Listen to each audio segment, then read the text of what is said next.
All right, what's up, guys? This is Justin Kahn. You're listening or watching Fractal Radio, our Fractal podcast, where we feature amazing games and the developers behind them. And today I have got Andrew, Reese, and Will from House of Sparta, which is a new game coming out on Solana blockchain that we're really excited about over here at Fractal. So welcome, guys. How are you? Hey, Justin. Man. Good. Thanks very much for having us. It's cool to be on Yeah, here. very happy to be here. Amazing. So a couple of weeks ago, I saw the House of Sparta art. I thought it was pretty cool because I'm a huge fan of 300, the movie. And so I love what you're doing with the art. Maybe you could tell me a little bit about the game and what you guys are building. Yeah, so essentially House of Sparta is a community-led gaming project that uses cinematic quality 3D NFTs. Essentially, it's going to be a real-time strategy game, so players will be able to grow their province, battle other opponents, and team up with other players to essentially become like a great kingdom and battle other kingdoms with other players as well. We're going to be starting with about 4,600 NFTs launched on Solana.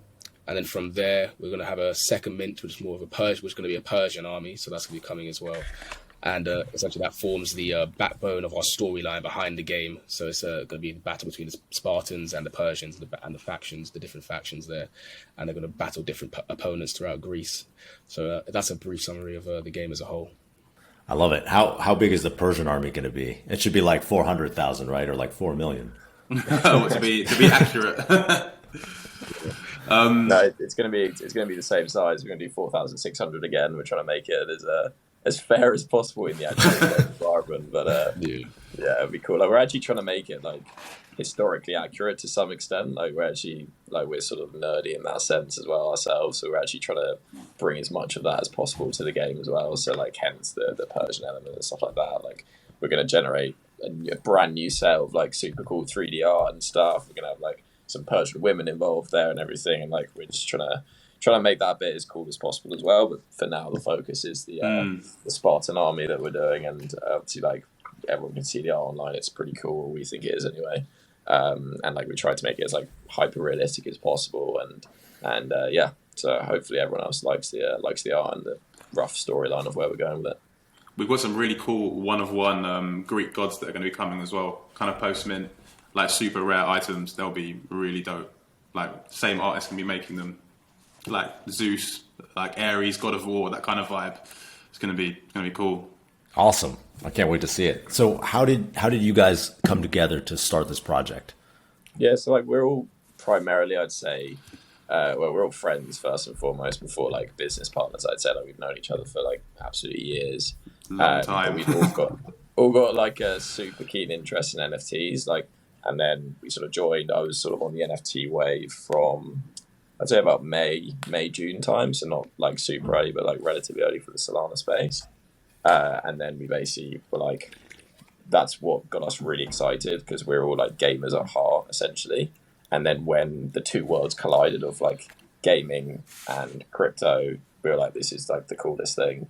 So we've got to delve into more of it. And Reese has got a really cool background in terms of the gaming side.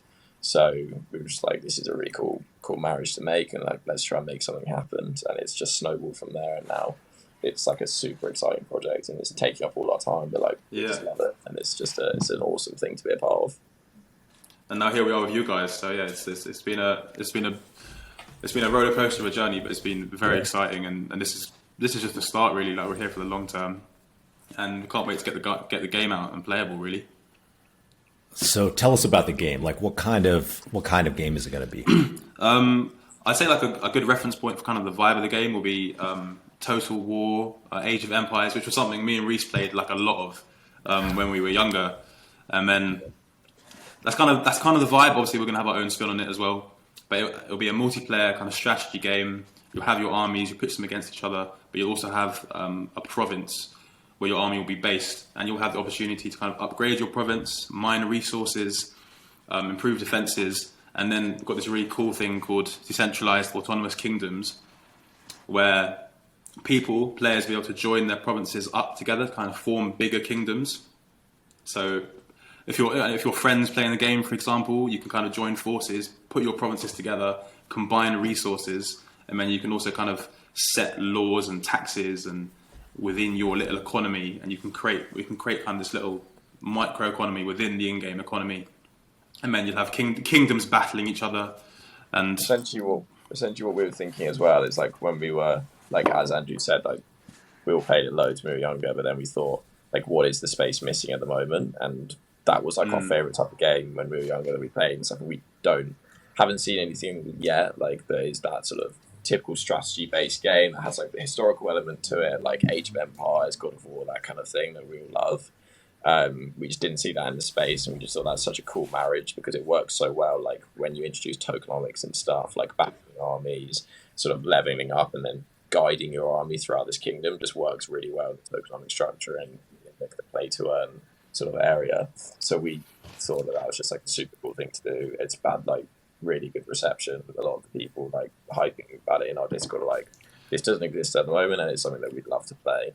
And primarily, I think when we were trying to think of what we want to do, we were like, step one is like, what would we want to play? And I think like such an important part of the play to earn gaming space in terms of like where we're thinking is going to go in the future as like an industry in general. I think what there is less of at the moment are games that are just innately super fun to play, like primarily before anything else, right? Like you've got to think about like how you're attracting the other players to the ecosystem, and that's like if you're trying to onboard guys that don't know what the play to earn industry is, then first and foremost you're just trying to get a game that's super fun to play. After you've got that, I think that's where you sort of you keep them in there and you provide longevity by having good tokenomics and then having sort of that in-game economy there. But like that's like from where we came from and where the idea came from and stuff like that, really.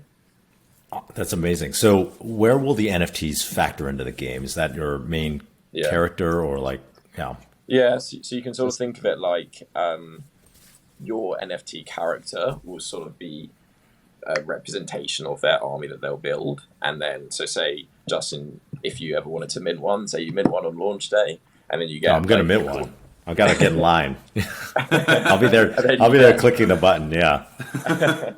And then you get one with like several attributes, which obviously are always going to be embedded into the metadata and stuff like that. Then that is sort of a reflection of your army, right? So then you've got like a ready functioning army, like perhaps it's a zombie army or it's like a lizard skin one or it's like a gold plated army, stuff like that. And that all means different things in the game, right? So each attribute on the NFT will translate to having different attributes in the game and the way that they can battle and the way that you therefore battle other opponents in the game, essentially. So like we're trying to make the NFTs a central part of the game. We don't want it just to be, here's your NFT, and then, by the way, here's this game that we've developed as a result. Like we want to make them completely intertwined as one thing in general. So it's all to do with like which attributes you're going to get in the game and utilizing them against other people's armies and stuff like that. And the rarer your NFT, kind of the more advantageous your starting position will be in game, and you'll be able to see your NFT kind of on the HUD in the game, and it'll almost kind of like the leader of your army will be your NFT. Gotcha. And if you miss the mint and you're out in the cold, like, can you still play the game? Are there going to be like a free army or something for people who miss the mint? Yeah. So we're aiming to essentially make it so that you can mint an NFT with no attributes for either reduced price or completely free, essentially, is what we're going to do. But it would have no attributes, so you'd have just the base stats for your army and your province. Gotcha. Like what we're trying to do is we're just trying to make it as accessible as possible, and it's like it goes hand in hand with like the tokenomic side of stuff as well. Like one of the key points to our tokenomics and the way that the economy is run is having like a dual token system.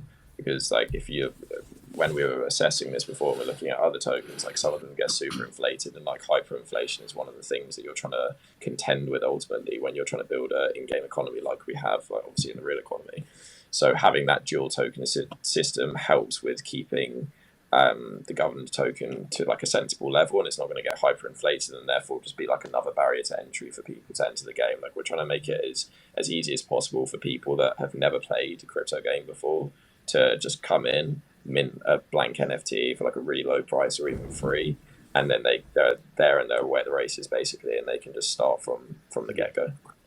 So what will the token economy be like in the game? Like what are the things that people can buy or spend tokens on? How do they earn tokens in the game? So we've got two tokens like I just said. So we've got like the in-game currency that you can think of, which is called Electrum. and then we've got the in-game governance token, which is called drachma.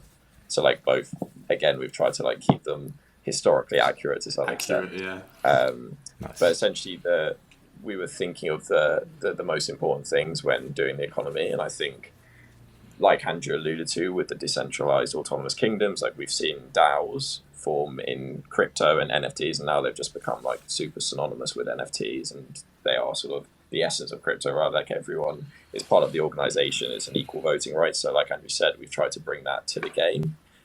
Within those decentralized autonomous kingdoms, you can buy and sell assets. So we're going to have an in-game marketplace, if you like, and that will be run on Electrum. So you can buy different attributes, you can buy land off other DACs and stuff like that. So if you and me met in the game and we were like, formed a bond or whatever, we got on, we wanted to buy some land, we could do it, or we could try and like rip it off some other guys that already own it. And then once we're doing that, then we'll have the marketplace where you can buy and sell assets. So you can buy attributes, you can buy land, you can buy equipment for farming and stuff like that. You can also passively stake your Electrum. So we're trying to make it as a token that is like very worthy of having. So when we're trying to make every activity that you do in the game to like feed back into Electrum. So that's like the sustainability part. Like a lot of these tokenomic structures, from what I've done in my research, don't have enough stuff that makes holding your in-game currency like an attractive thing, which is what you need to do, because any economy needs to be self-sustaining. Like there's only so much stuff. If you do like an initial raise and you get a certain level of liquidity in your tokens, but ultimately you need them to be have longevity and to keep them sustaining for like years to come, basically. So we've tried to build every activity, like the farming, training your army and stuff like that, to be as centered around keeping the tokens as like an attractive thing to own, basically. So yeah, there will also be kind of trading between kingdoms and provinces independent of the currency. So if I've mined X amount of this precious resource on my province, on my land, then perhaps I could trade it directly for a piece of land from another province or another kingdom. So there'll be things like that as well. I love it. That's super complex. This is the type of game I used to love to play, like, kind of 4X games where, people are building, you're exploring, you're getting resources, you're building up a tech tree. So I'm excited to try it out. We're building what we love to play, basically. Hence why, yeah, we've had a great time doing it, because this is exactly the kind of thing we played as kids and still now. So tell us, like, what's the timeline, for release? Like, I think when we publish this, it'll probably be either right before or a couple of days before the mint. So we're doing the first, Spartan's mint on Fractal, and then what's going to happen after that happens? After the mint, so then we will be moving on to the second mint, which will be probably in late February or early March. But we're looking for the alpha version, which is a playable demo of the game in Q3, beginning of Q3 2022. Full game should be by the end of the year or early next year is when we're looking for the full game. But the playable demo will be at the beginning of Q3. Awesome. That's exciting. So you guys are, have a team working on it. It's ready to go. Like they're developing it right now. Yeah, so we've got basically the stage that right now is doing like the pre-alpha in-game assets, of which there are a huge amount. So that's where we're at now, and we're sort of intent on, like I sort of alluded to before, is just like getting a game that's super fun to play first, and then people are playing it and they're like, this is actually a really cool game to actually play. And then, you can just build out from there, and then you can start leveling up with all the super complex bits and bobs. But like Q3 is when we want a playable demo where people can get their hands on it, utilize it with everything that they want to do, and then have a good time playing it, essentially. Yeah, I love that. I think it's so important to have a game that's fun first, because a lot of games today are, maybe more like a wrapper around a DeFi type thing. And I think what people want is they want to play games that are fun, and then there's an economic possibility, or maybe they're like able to trade out of it, whatever. But like most people play games mostly for fun, and I think that's the future. Yeah, like you look at like all of the biggest games at the moment. Like obviously we've all just seen that Activision have been sold to Microsoft, and all their games, people play them because they enjoy them primarily more than anything else. And I think there's a massive segment of the market where that is currently a gap and people aren't really addressing it. I'm sure they will. I think 2022 is the year that we're going to see a lot more like intently made games that are super fun to play. But I think up until now, there's been perhaps less of those. So yeah, like I think that's a super big focus for us. Is like, let's make a fun game that we want to play, that our friends want to play, and then everything falls into place from there, really. And once you get that sort of good community, then it's self-sustaining in itself. So tell me a little bit about the vision for where this goes. You know, you build this first game, like maybe it's too soon to tell, but like where could this go? Yeah, I think we want to, well, like obviously our visions are like pretty big. Like we want to become like the go-to strategy game on Solana. Like I think there's a couple of guys that have already done a really good job in the Solana space for like paving out the way for like first-person shooters and stuff like that. But I think strategy game is, like I've alluded to, is an area for that's still up for grabs basically. So I think the goal is to become the number one strategy game on Solana. Like we're completely all in on Solana. We think it's going to be the future of gaming anyway. We're obviously going to have more of a short-term goal in terms of getting out our second army and then releasing the game. But I think that's the main goal, is become the number one strategy game on Solana. It's a big goal. I also think it's what we want to do. I also think that part of our vision, as Will has alluded to as well himself, we want to make this game accessible for people who aren't already in crypto. Like we're trying to draw in a bigger market here and make the barriers to entry very simple and easy, so that someone who's playing their PS4, their Xbox, their PC game, but necessarily they haven't got into crypto, into the NFT space, we want to draw them into this game and expand the whole space and drive it forwards, really. I think that's part of the vision. Yeah, exactly. We want to sort of onboard people into the crypto and NFT space with this game. So we're trying to make it, as Andrew just said, as easy as possible to onboard someone. So you don't really need to have go through all the rigmarole of, setting up wallets and NFTs and stuff. Like, we're trying to get it so that it's very easy and accessible for people, so that it can become as big as, other strategy games, maybe like, I don't know, like Clash of Clans or like RuneScape and things like that would be the ultimate vision. Like, but yeah, we should do it more short term, just becoming like, the number one go-to strategy game on Solana would just be absolutely brilliant for us. Amazing. I love that. Any other things that we didn't cover that you want to tell, the audience out there? Yeah, we've covered quite a fair bit in quite a concentrated amount of time. But yeah, we are here and we're ready to make this the number one game on Solana and then move beyond that, one step at a time. We will conquer the scene. We're a young, driven team, so we're ready. I think also like it's worth shouting out. It's probably like more of an applicable conversation for you, Justin, as well. But like the way that we see like the marketplace stuff going, like the stuff that Fractal's doing, and like moving on to a marketplace that's specifically for gaming. Like that's what we want to. That's exactly what we're after. Like having a place that's just everyone on there is for gaming, and it's like incubating the next big games that come up on Solana, right? Like all of your guys in your Discord are guys that want to mint NFTs, and everyone's like a gamer at heart. So it's just like exactly the sort of concentrated culture that we want to be a part of. And I think there are so many things that games can do to help each other, and that's one thing that we've seen so much of in the crypto space. Is honestly like amazing, like from other sort of industries that I've been in previously and stuff. Like one thing that stands out is people's willingness to help each other in the crypto space, and I think it's even more so in the gaming side of things as well.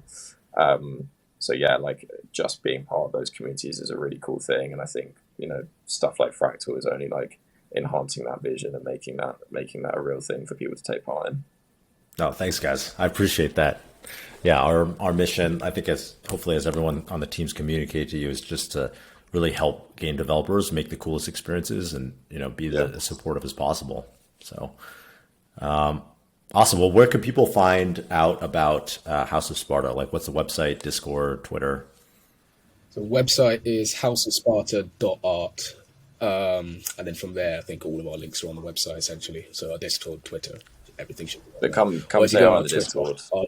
We've got a friendly bunch in Discord, and check out our gameplay teaser trailer as well. Yeah, gameplay trailers on YouTube and on the website and on Discord as well. So you can see a few things. Amazing. We'll link everything below. All right, thanks guys for joining. That was awesome. I can't wait to mint and then play it. Try it out. All right. Nice. Cool. Thanks for the time, Justin. Thank you, Justin. Thank you. Thanks.